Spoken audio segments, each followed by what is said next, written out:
Hazrat Anas bin Malik radiyallahu anhu states that Allah's Apostle sallallahu alaihi wasallam left the dead bodies of the infidels who fought in Badr for 3 days.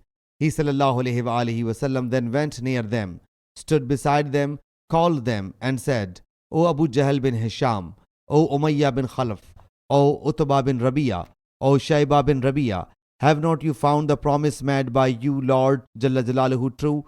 I have undoubtedly found the promise made by my Lord true.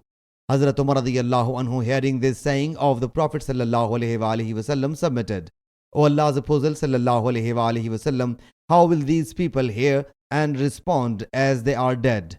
He sallallahu alaihi wasallam said, by him in whose position my soul stays, you cannot hear what I am saying better than they do, but they cannot make reply. He sallallahu alaihi wasallam then commanded to hurl them in the well of Badr. Sahih Muslim Hadees number 7152.